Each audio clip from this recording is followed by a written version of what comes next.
Bismillah, hari ini kita akan membahas bersama-sama bahaya dari akhlak yang buruk. Bismillah, Assalamualaikum warahmatullahi wabarakatuh. Alhamdulillah, wassalatu wassalam ala rasulillah wa ala alihi wa sahbihi wa man walah. Di dalam kitab Nasaihul Ibad, bab yang ke-6, maqalah yang ke-14, di sana ada ulama memberikan nasihat yang bernama Ahnaf bin Qais, ya. Apa kalimatnya? Wala su'dada li syai'il khuluq. Wala su'dada li syai'il khuluq. Tidak ada kemuliaan bagi orang yang akhlaknya buruk. Tidak ada kemuliaan bagi orang yang akhlaknya buruk. Nah, maknanya apa sih? Bagaimana kita memahami kalimat ini? Kalimat ini menunjukkan bahwa kemuliaan yang sejati bagi seseorang itu tidak terletak pada hartanya, atau jabatannya, atau nasab keturunan. Tetapi kemuliaan yang sejati itu adalah terdapat pada akhlak yang mulia, atau kita sering menyebutnya dengan akhlakul karimah. Dan adapun seseorang yang memiliki akhlak yang buruk, ya, meskipun dia cerdas, meskipun dia kaya, atau dia berpangkat tinggi, maka orang yang seperti itu tetap tidak akan dihormati oleh masyarakat. Bahkan manusia akan menjauhinya. Terlebih lagi di sisi Allah, maka orang yang akhlaknya buruk itu tidak akan mendapatkan tempat yang layak di sisi Allah Subhanahu wa taala. Nauzubillah summa nauzubillah.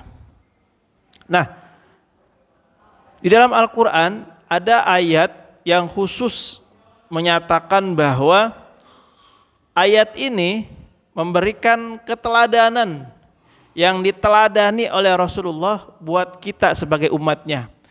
Di dalam surat Al-Qalam ayat yang keempat, wa innaka la'ala khuluqin azim.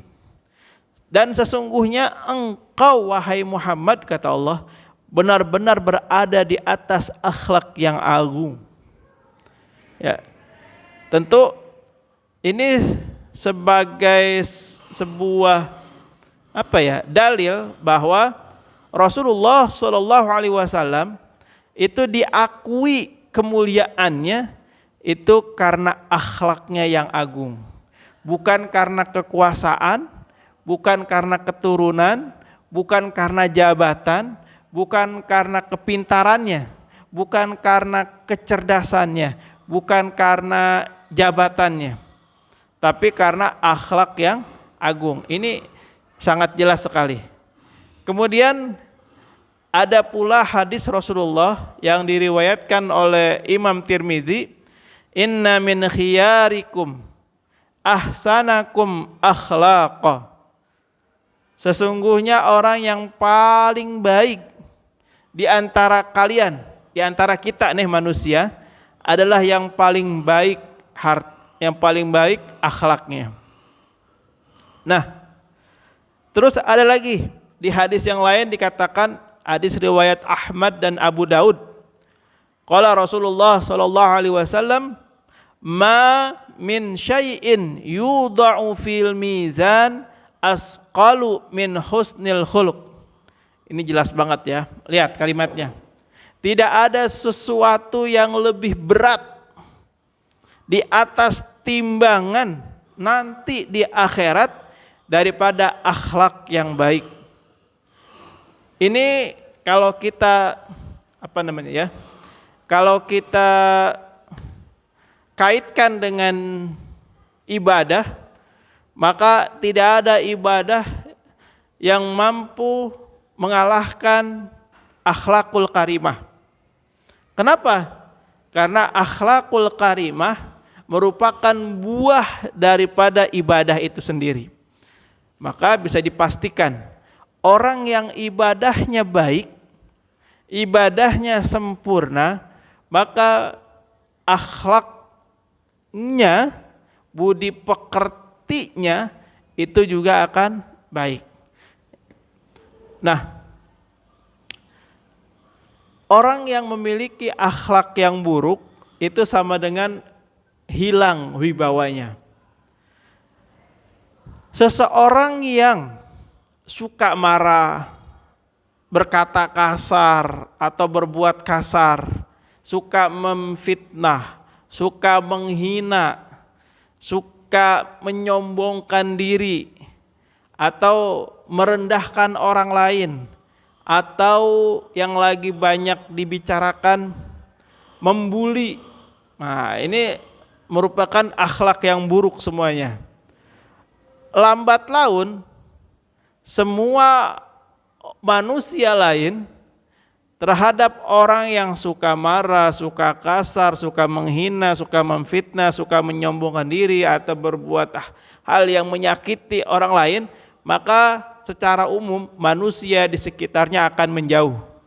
Dan Allah pun membenci orang yang seperti itu.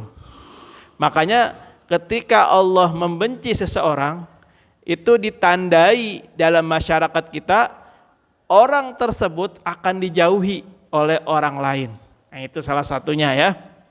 Nah, kemudian meskipun orang ini kaya, orang ini pintar, cerdas, ber-IQ tinggi, bahkan dia memiliki jabatan yang tinggi, memiliki kekuasaan yang luar biasa, tanpa akhlak yang mulia, ia tidak akan memiliki kehormatan yang sejati.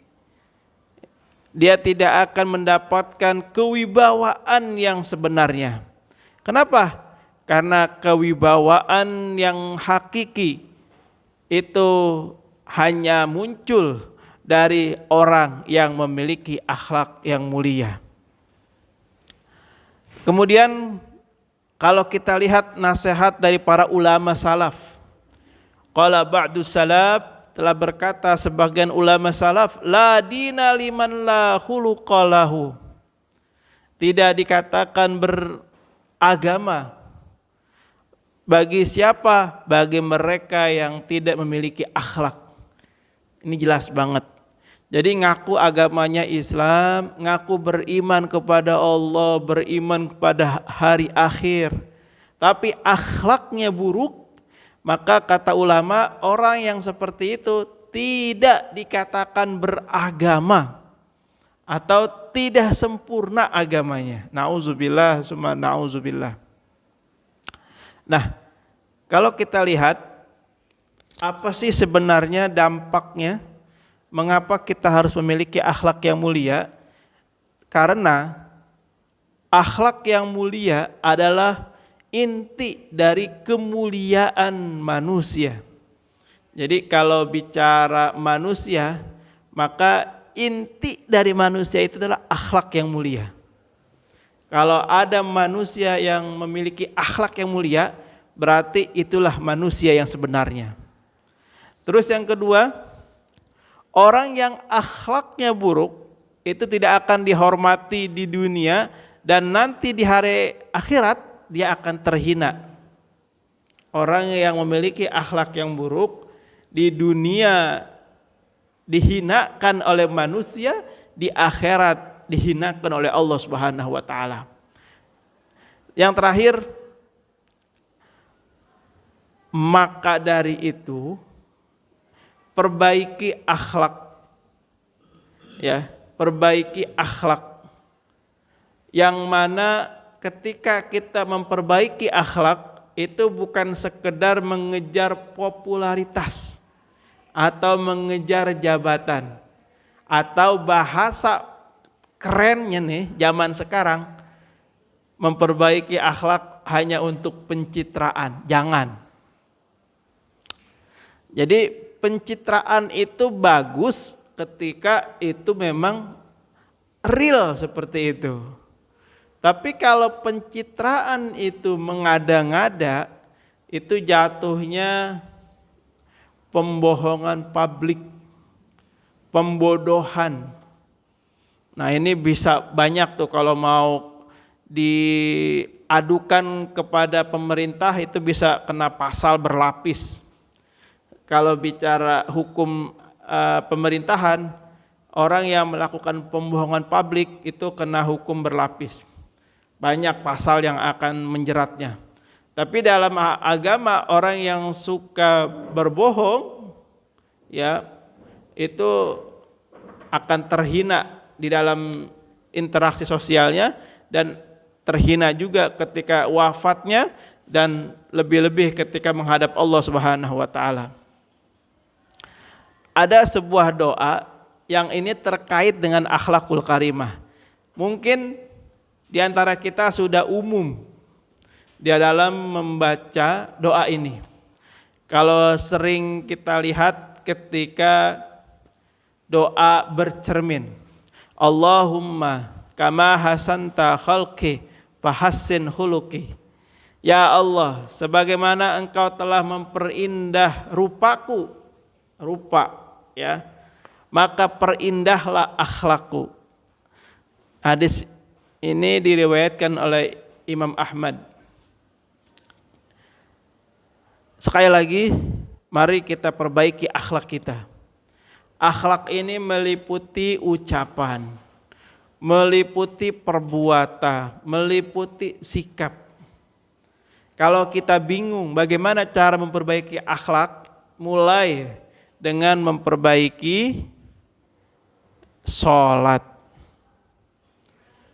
Kalau kita bingung mulai dari mana memperbaiki akhlak, mulailah dengan memperbaiki sholat. Kalau sholatnya masih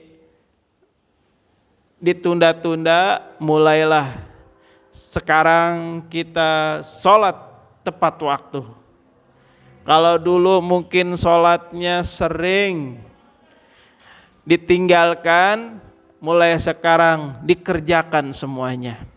Syukur-syukur dilengkapi dengan sholat sunnah. Ya, jadi sholat sunnah ini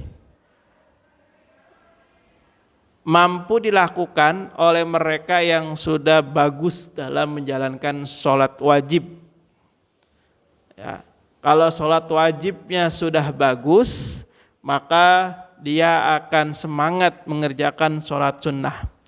Tapi kalau sholat wajibnya belum maksimal, maka dia akan tersiksa kalau mengerjakan sholat sunnah. Na'udzubillah summa na'udzubillah. Demikian, mudah-mudahan bermanfaat. Hadanallahu wa iyyakum ajmain. Allahu a'lam bishawab. Assalamualaikum warahmatullahi wabarakatuh.